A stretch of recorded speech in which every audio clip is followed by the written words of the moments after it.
Item ಯಾವುದೇ ಇರಲಿ try ಮಾಡಿ ಆಚಿ ಚಿಕನ್ ಮಸಾಲಾ. ಆಚಿ ಚಿಕನ್ ಮಸಾಲಾ.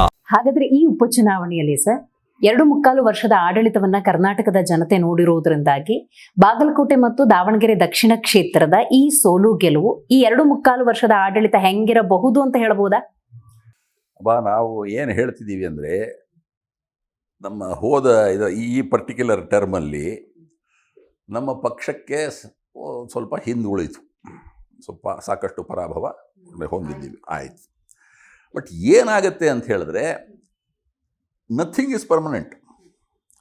ಆ ಪರ್ಟಿಕ್ಯುಲರ್ ಟೈಮಲ್ಲಿ ಏನೋ ಒಂದಿಷ್ಟು ಅದು ಇದು ಆಗಿರಬಹುದು.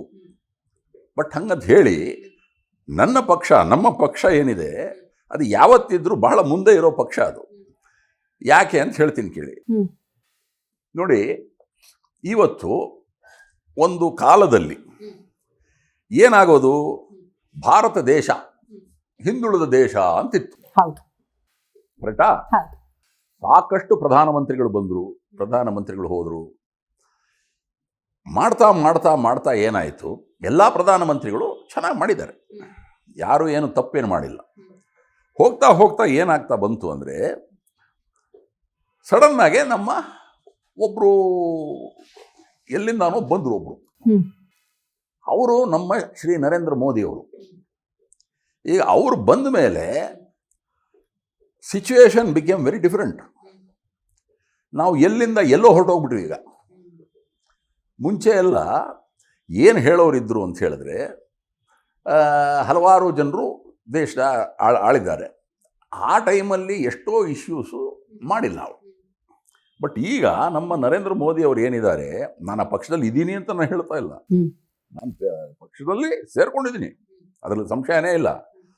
ನಾನು ಒಬ್ಬ ಇಲ್ಲಿಯ ಪ್ರಜೆಯಾಗಿದ್ದೀನಿ.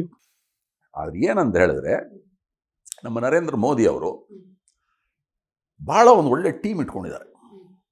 ಪ್ಲಸ್ ಅವರೇನೆ ಬಹಳಷ್ಟು ಯುಕ್ತಿ ಇರುವಂಥ ವ್ಯಕ್ತಿ. ಸೊ ಈ ಸಲ ನೋಡಿ, ನಮ್ಮ ದೇಶ ಎಲ್ಲಿಂದ ಎಲ್ಲಿಗೆ ಹೊಟ್ಟೋಯ್ತು. ಇವತ್ತು ನಾವು ಎಲ್ಲಿದ್ದೀವಿ? ಈಗ ನಂಬರ್ 3ಗೆ ಬಂದಿದ್ದೀವಿ ರೀ ಮೇಡಮ್, ತಮಗೂ ಗೊತ್ತೆಲ್ರಿಗೂ, ಕರೆಕ್ಟಾ? ಸೊ ಹಿಂಗಿದ್ದಾಗ ನಮ್ಮ ನರೇಂದ್ರ ಮೋದಿ ಅವರ ಒಂದು ಟೈಮಲ್ಲಿ ಜೋರಾಗಿ ಆಗಬೇಕು. ನಮ್ಮ ಭಾರತ ದೇಶದಲ್ಲಿ ನಮಗೆ ಬಡತನ ಅನ್ನೋದು ಈಗ ಎಷ್ಟೋ ನಿವಾರಣೆ ಆಗೋಗ್ಬಿಟ್ಟಿದೆ. ಬಡತನ ಅನ್ನೋದು ಇಲ್ಲ ಈಗ ನಮ್ಮ ಭಾರತ ದೇಶದಲ್ಲಿ, ಎಲ್ಲರೂ ಸಂತೋಷವಾಗಿದ್ದಾರೆ. ಸೊ ಹಿಂಗಿದ್ದಾಗ ನಮ್ಮೆಲ್ರಿಗೂ ಖುಷಿ ಅಲ್ವಾ?